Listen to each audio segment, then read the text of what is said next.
Everyone has been there. You're slumbering, snoozing away while dreaming about, well, I don't know, whatever you want. When suddenly, yep, gotta get up. So you roll over from your comfy spot and hit the snooze button.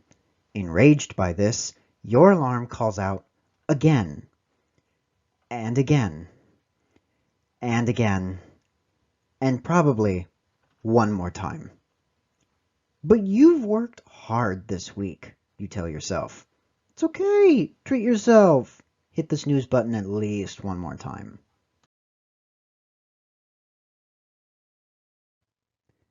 Eventually, you do wake up and go to grab your phone.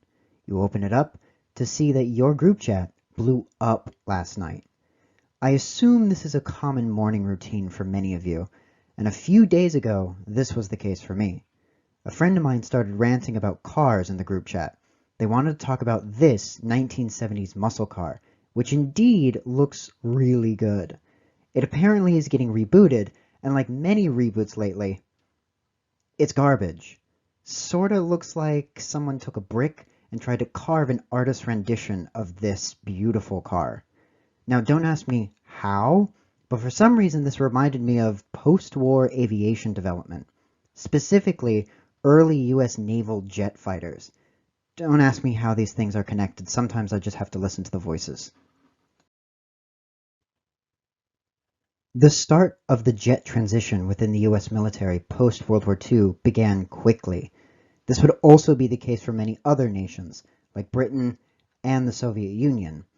The Navy had it bad, though, as technology had to move from ground to sea.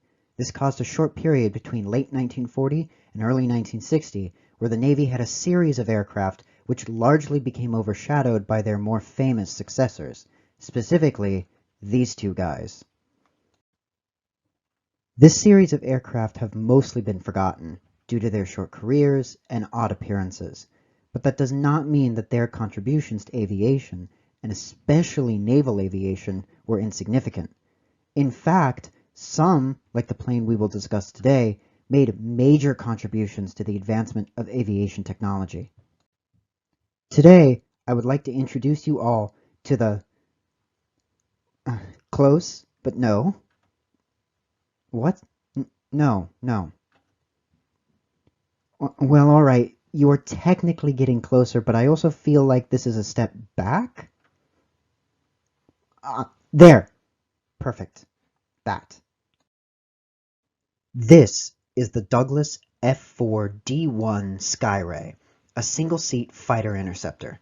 It would be designated the F-6A in 1962 under the United States Tri-Service Aircraft Designation System.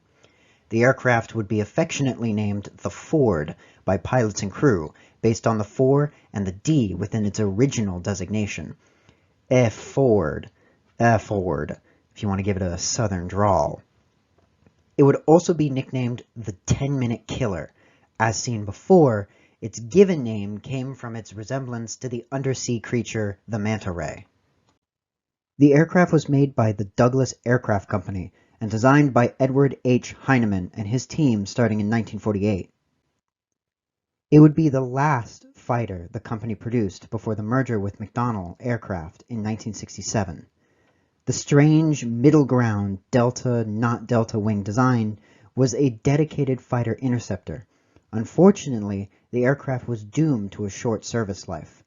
First flown on January 23, 1951, it entered service in 1956 and retired soon after in February 1964. A service life of only a little over 8 years. Douglas built 421 Skyrays, including 2 prototypes, and would do so until December 1958. Now, before we get into the fascinating history of this unique little plane, it is important to have just a little bit of context surrounding the time. I promise this won't take long. The introduction of jet fighters and constant organizational and planning readjustments starting in the post-war period meant a series of rotating ideas were being introduced and then phased out. What should go without saying is the impact the presence of nuclear weapons had at the time. One of the main objectives for any military's air force during the Cold War was to offensively use nuclear weapons and defend from nuclear attacks. Interceptors designed to chase down bombers before they reached their target were seen as valuable defensive tools. The F-104 Starfighter is a great example of one of these short-ranged, high-altitude, wicked-fast interceptors. In 1947, the Navy sent out requirements to several aviation companies for jet-powered aircraft to modernize their air power capabilities. One such company was Douglas, who would draw up plans for a fighter interceptor. The Navy would be impressed by what Douglas had created, as the plane quickly garnered a positive reputation. It would become the first carrier-launched aircraft to hold the world's absolute speed record, and the first U.S. Navy and U.S. Marine Corps fighter to exceed Mach 1. It would also achieve an impressive time-to-altitude record, even prior to having completed the testing phase. Flying from a standing start, the aircraft climbed to 49,221 feet in 2 minutes and 36 seconds at 70 degrees.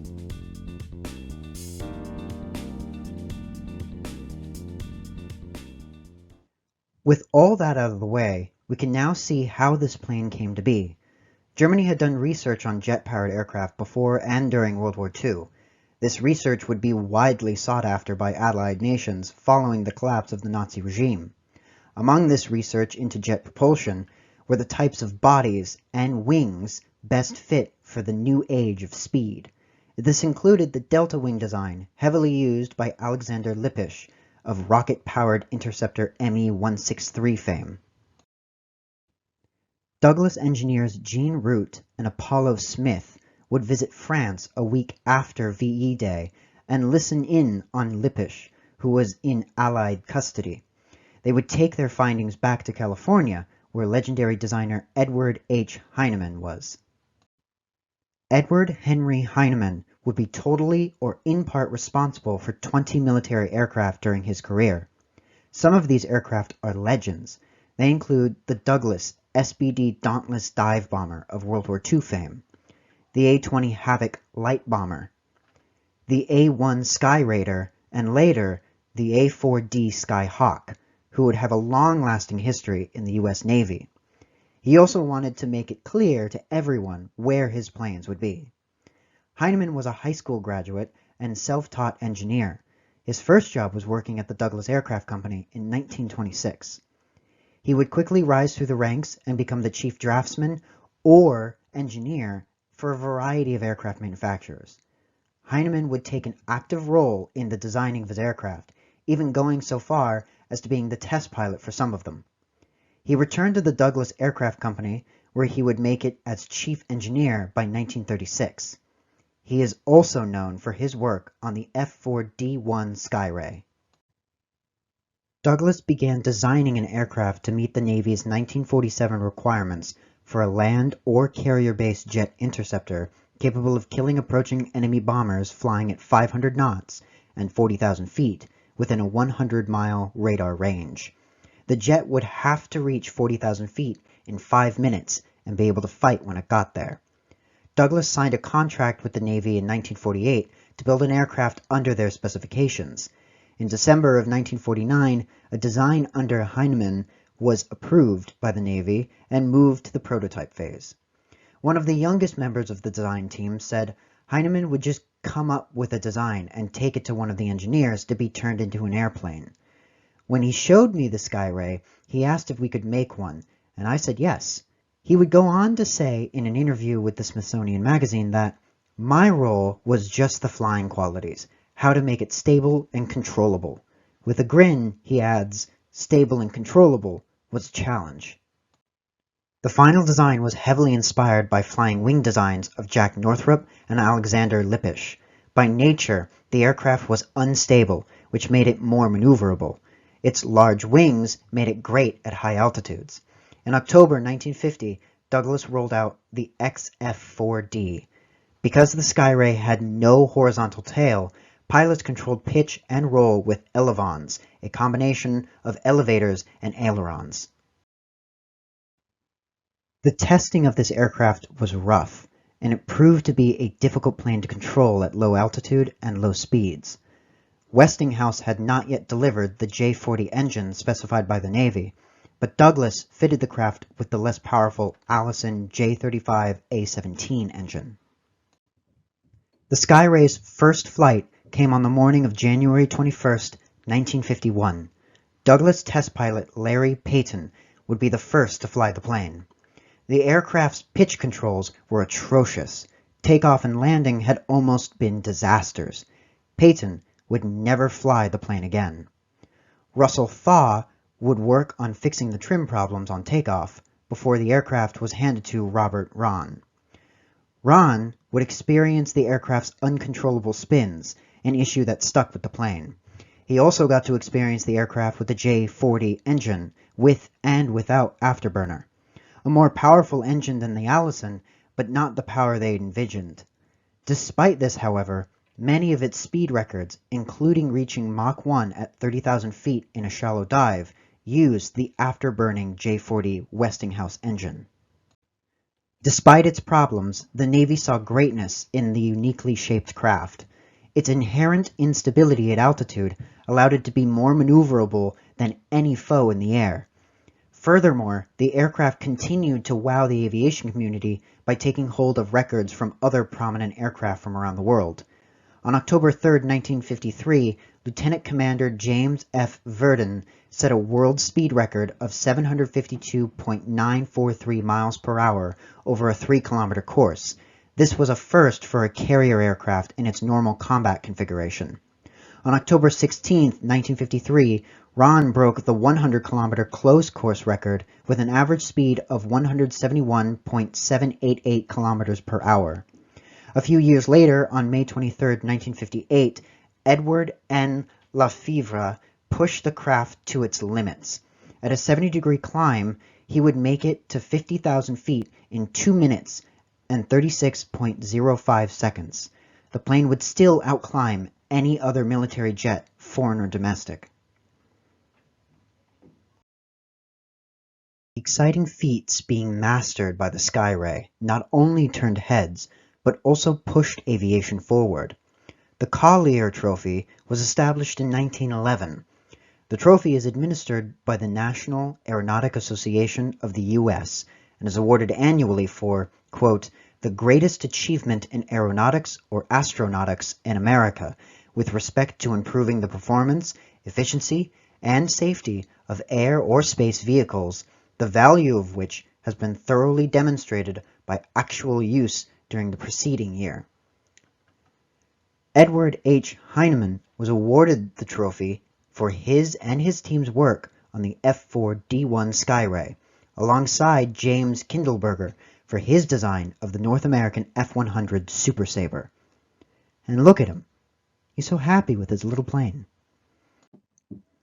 The excitement did not stop there, though. By late 1953, early 1954, no one thought Westinghouse could deliver the J-40 as expected, but the plane had already been designed so that it could house a larger engine. Pratt & Whitney were chosen instead. Production of the F4D Skyray began in 1954. Early production Skyrays were not delivered until April of 1956 to the Navy, and the U.S. Marine Corps had to wait until 1957 to start receiving theirs.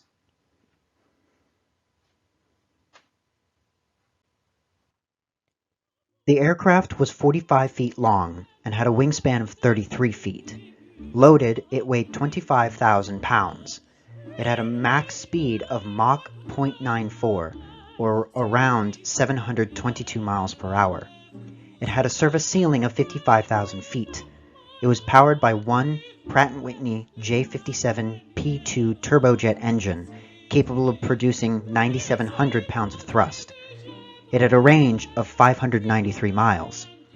It carried four 20mm Colt Mark 12 cannons, carrying 70 rounds per gun. It could also carry up to 40,000 pounds of stores. This could be 4 AIM-9B Sidewinder heat-seeking missiles, 76 2.75-inch rockets, or 2 Mark 81 2,000-pound bombs. It had one AN APQ-50 radar. Westinghouse was supposed to provide the radar system, but was slow, meaning some Skyrays were not equipped with radars, spending their careers as day fighters as their creators had intended. The plane also had an IFF, or Identification Friend or Foe, select reader and transmitter, range and directional line of sight assistance, an Aero 13F automatic fire control system for all-weather lead pursuit or lead collision fire. This was used to accurately aim the 20mm cannons or 2.75-inch folding fin aerial rockets. It could track targets at ranges up to 18 miles and lock onto those targets at 12. The Skyray's shortcomings remained.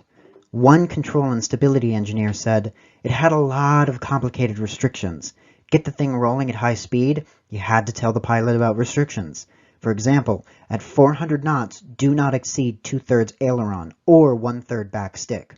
But there's no way pilots can remember all that stuff. We resorted to placarding, placing warnings within the cockpit. The Skyray began to see its end even before it entered production. The Navy had altered its mission. Instead of a day fighter, as was the intended design, the Navy now demanded for an all-weather interceptor. The unstable aircraft was a poor choice for the job. But it wasn't all bad for the Skyray. Some of their finest moments came with VFAW-3, or Fleet All-Weather Squadron 3, based at Naval Air Station North Island in San Diego. They were the only Navy unit under the operational control of the North American Air Defense Command. They slept in their flight suits, a short run from their aircraft. When VIPs came to North Island, we'd get hit with the scramble horn. We had 5 minutes to get airborne. We were usually in the air with 2 aircraft in about 2.5 minutes, said Commander James Barry. We were also sort of the apple of the Navy's eye, winning Air Force prizes. VFAW-3 won the spot of top interceptor in 1957 and 1958, flying against faster Air Force fighters like the McDonnell F-101 and Convair's Delta Wing F-102s and F-106s. As said before, the Skyray was on borrowed time. In December 1958, production had ceased at 420 planes, and orders for another 230 were cancelled. The aircraft would never see combat. Unfortunately, the end of the Skyray's story is bittersweet. As a dedicated interceptor, it was quickly outmatched by its multi-role counterparts and soon phased out of the armed services. The development of aviation technology, just like during World War II, was rapid. Doctrine and the realities of the Cold War dictated requirements, but advancements in technology constantly pushed the bounds of what was possible. This meant that individual models of combat aircraft would become obsolete within only a few years. The final death knell for the Skyray occurred on May 27, 1958. That was the date of the McDonnell Douglas F4 Phantom II's first flight. Ed LaFeva's time to climb mark of May 1958 was snatched away that December by an Air Force's F-104A. In February 1959, a French Dassault Mirage 3 broke the 100-kilometer speed record. And in August 1961, McDonnell's Phantom II broke Jim Burden's 3-kilometer mark. VFAW-3 was decommissioned in April 1963, and Marine's last active duty squadron to fly the Skyray came home from Japan in November 1963. Douglas attempted to sell to the Navy an improved Skyray called the F5D-1 Skylancer. Although test pilots liked the new airplane, the Navy chose Chance Vought's F-8U Crusader instead. This would mark the Skyray as the last fighter Douglas would build. The F-5D would reach the prototype phase, however. They would never see service with the US Navy, but 4 prototypes would be sent to NASA and used to develop the Gemini escape system and the space shuttle. And that's that. I hope you enjoyed watching. If you got this far, thank you so much. Honestly, I didn't know all that much about this aircraft, and I'm pleasantly surprised. I learned a lot while making this video. This little plane has really changed my perspective on those early Cold War naval planes. I might do another one on one of them because they're all kind of funky and I don't know too much about them compared to their later counterparts. If you want to learn more about the Skyray, I highly recommend the last two sources on this page. Links in the description as well. But if you want a good start, that's a good place to go. Thank you again.